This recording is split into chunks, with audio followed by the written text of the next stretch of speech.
I'm sorry for the urgent call. I need to contact my husband immediately. Well, he's been on paid leave since 4 days ago, hasn't he? At the time when my daughter was rushed to the ER due to a traffic accident, my husband Fred was on a business trip. I tried calling his cell, but there was no connection.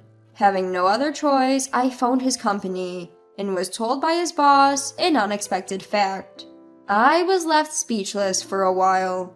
What the hell is going on? Wasn't he on a week-long business trip? After that, I came to know about Fred's other side from an unexpected source and swore revenge on him. Thank you for today. Stacy, say goodbye to your teacher. Goodbye, teacher. A usual scene after preschool. Stacy, what did you do with your friends today? Origami. I made a doggy. Stacy, who just turned 5, was a weak child since birth. I used to be an instructor at a gym, but Fred's late night routine and me leaving my job to become a full-time homemaker changed that. Though Stacy has become much healthier now, Fred's busy schedule hasn't changed, with many long business trips making him often absent. Still, on his days off, he helps with housework and plays with Stacy. Fred is working hard for us. I have to protect Stacy. Mommy, look! There are flowers blooming! Stacy spotted a red flower blooming by the roadside, let go of my hand, and walked ahead. Mommy, look! Here! Watch out! What flew into my sight was a car rushing towards Stacy at a terrifying speed. At the same time, the air was torn apart by the sound of brakes. Stacy! For a moment, I didn't understand what happened. No, I might just not have wanted to understand. Stacy! Stacy! Call an ambulance! While holding her limp, small body, I somehow managed to take out my smartphone, but my hands were trembling so much that I couldn't dial. While I was doing that, a passerby who noticed the accident helped me. Without knowing how much time had passed, Stacy and I were transported by the ambulance that arrived. At the hospital, Stacy was taken to the treatment room. I was told to wait in the lobby, but I couldn't sit quietly, and as I was pacing near the entrance, I made a call. Of course, the person I was trying to reach was Fred, who had been on a business trip since 4 days ago. But I couldn't get through. Why isn't he picking up? I yelled in frustration, but feeling the gazes of people around, I hurriedly closed my mouth. I took a few deep breaths. Calm down, it's not the first time I couldn't reach him during his business trips. I was calling Fred's personal cell. I had thought it was understandable that he couldn't answer it during work, but now I regretted not asking for his work contact number. That's it, I'll contact Fred's company. Then they can reach out to Fred. If it's his work cell, Fred should answer immediately. With that thought, I immediately called Fred's company and explained the situation, and Fred's boss promptly answered. I'm sorry for the sudden call. I need to get in touch with my husband urgently. He's been on paid leave for a week starting from 4 days ago, hasn't he? Wait, what? Paid leave? A week? Hello, Mrs.? Are you okay? Yes, thank you. Excuse me. I ended the call in a daze. My husband Fred had indeed said that he was going on a business trip, yet the company claims that he's taking time off. Then where in the world is Fred? My mind was whirling with a variety of things, but I couldn't manage to organize my thoughts. Just then, Sally, are you okay? When I turned around at the sound of my name, I could see my friend Carol running toward me. Carol is a mom I met at the preschool that Stacy attends. From the time we met, we got along strangely well, and now we're as close as we've been friends since our student days. I heard about the accident at preschool. How's Stacy? She's undergoing treatment now. I was trying to get in touch with Fred. Oh, right. Is Fred coming over here? That's the thing. Mrs. Johnson, are you over here? When I was called again and turned around, this time it was a nurse rushing over to me. I felt a chill run down my spine. As I looked at the nurse in desperation, she smiled at me. Stacy's treatment is over. She's going to be fine now. Really? When I went to the hospital room, Stacy was on the bed, breathing steadily in her sleep. I was told by the doctor that she's now sleeping due to the medication, but she'll wake up soon. And I kept saying thank you over and over. Before I knew it, it was dark outside, and only the sleeping Stacy, Carol, and I were left in the quiet hospital room. Carol, thank you so much for coming. No need to thank me. More importantly, when is Fred supposed to be here? Carol, I have a favor to ask. What's the matter? You're so serious. Actually, I can't get in touch with Fred. He told me he was on a business trip, but it seems like he was lying. I don't know where he is now, so I want you to find him for me. I can't leave Stacy's side. Understood. I'll take care of it. Don't worry, leave it to me. Thank you, Carol. Of course, I'll make sure to thank you properly. Carol's firm and cheerful words were a huge relief, and I was finally able to smile a little. I was able to get in touch with Fred 3 days after the accident. Here's a souvenir from the business trip. My husband, still in his suit, nonchalantly offered me some sweets. During that time, of course, I had been trying to contact Fred constantly, but his phone was always unavailable. By the time Fred returned, Stacy had already been discharged and we were back home. I watched Fred, who was pretending to be busy with statements like, "The business trip was tough," and "I was super busy," with cold feelings. Why didn't you answer your phone or emails? I was trying to reach you the whole time. That's because I was super busy. But you could have at least replied. I texted you that Stacy had been in an accident. I forgot to check my personal phone. I'm really sorry. Sally, you must be tired from taking care of Stacy. I'll look after her now, so you can rest. Fred quickly said this and went off to the next room where Stacy was playing. I know everything, Fred. Carol gave me tips on how to check Fred's phone and to contact his workplace to inquire about his past days off. I was wondering whether I should take action, but I thought that if there was a misunderstanding, it would be better to clear it up. So I decided to look into Fred's affairs. He used to say that he was working overtime when he came home late at night, but according to his boss, they've hardly been working overtime due to the work reform. There are hardly any business trips either. And then, with Fred's phone messages, it's clear as day. The contact name was innocuous enough as Mr. Mason, but the content of the messages could only be interpreted as him having an affair. I can't wait to see you, and I wish I had met you first. The messages were full of cliched and thoughtless phrases. With a feeling of nausea, I transferred these messages as evidence to my phone. After I had done everything, what welled up inside me was more anger than sadness. So everything about Fred was a lie. All the good father and husband acts were just a performance to allow him to do whatever he pleased. I won't forgive him. I absolutely won't.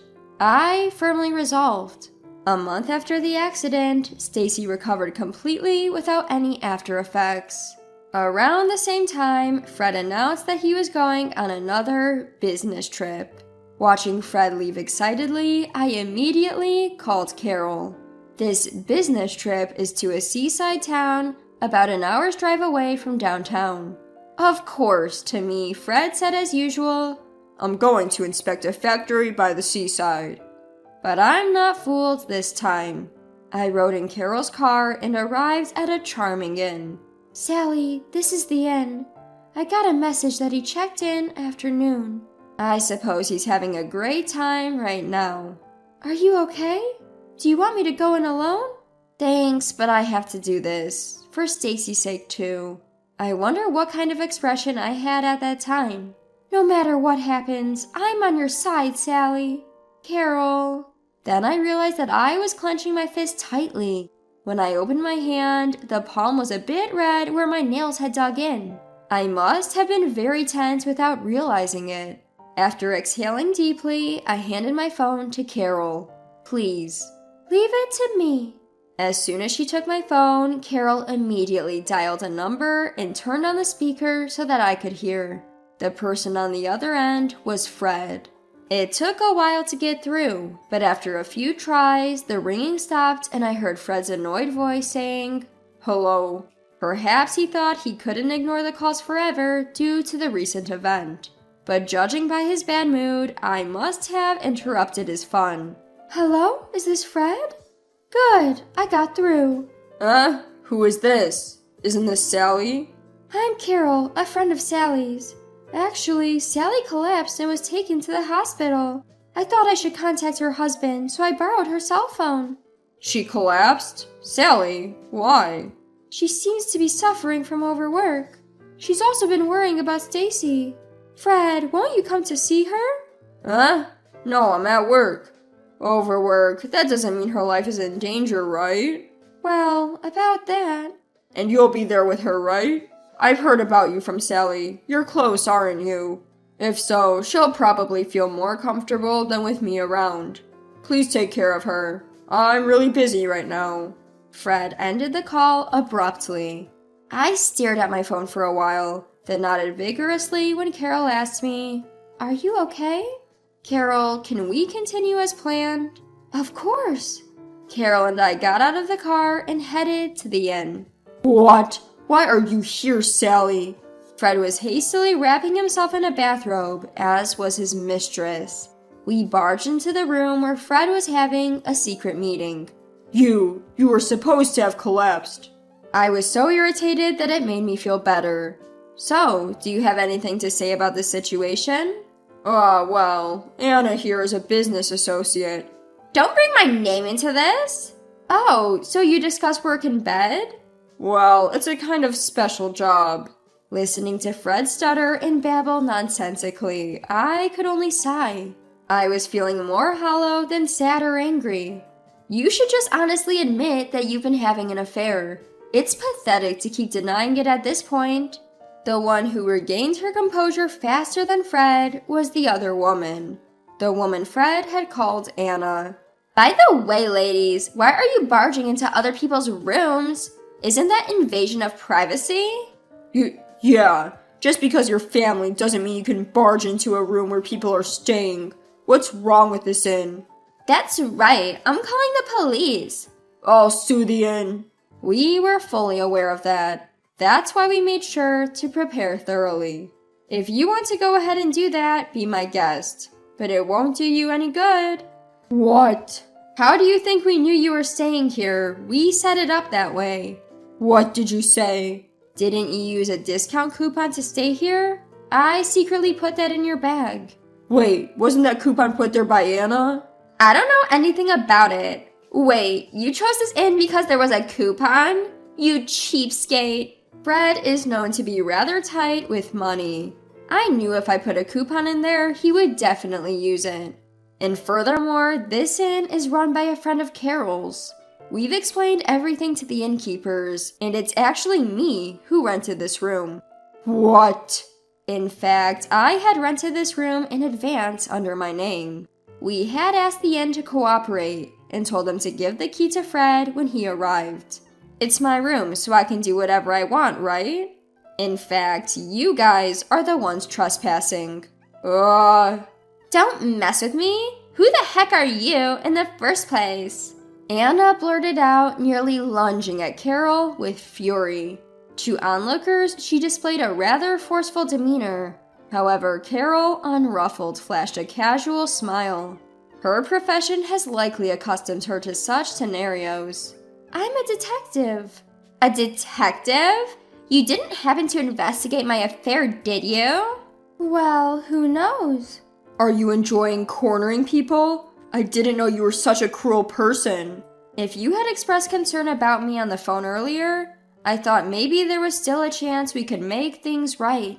His face turned pale and he fell silent while I stared at him, now seeming like a stranger to me. I thought there might be a chance for us to make things right for Stacy's sake, but it seems impossible. Please, let's get a divorce. Divorce? Wait. I don't intend to agree to a divorce. What you think doesn't matter.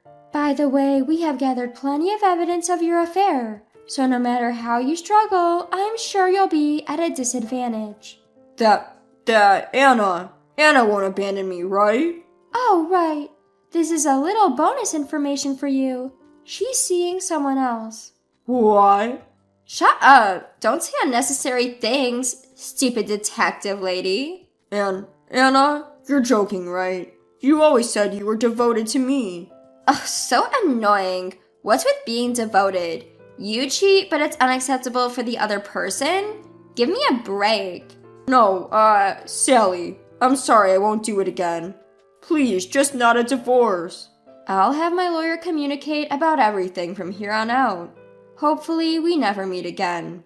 Goodbye. I guess I should go home too. Sally, Anna, please, wait. Don't leave me alone. As I heard Fred's pitiful cries behind me, Carol and I left the motel. 1 month later, Fred agreed to the divorce. His affair had been well documented, and moreover, it was revealed that he had dipped into the household savings in Stacy's college fund for his indiscretions. Fred ended up paying a total of $50,000 in payback and alimony, while Anna, his affair partner, paid $30,000. This ensured I would not have to worry about living expenses for the time being. As for Fred, his indiscretions were exposed to his workplace when I called his office about Stacy's accident. As a result, Fred lost his job after becoming the target of derision from his coworkers. After paying the alimony and becoming penniless, Fred began living a day-to-day life on daily wages. Meanwhile, I ended up working as a detective at the agency where Carol works. Carol told me, Sally, you used to be a fitness instructor, so you're physically strong. More importantly, you have guts, so you might be surprisingly suitable for this job. I hope to someday help women in distress, just like Carol helped me.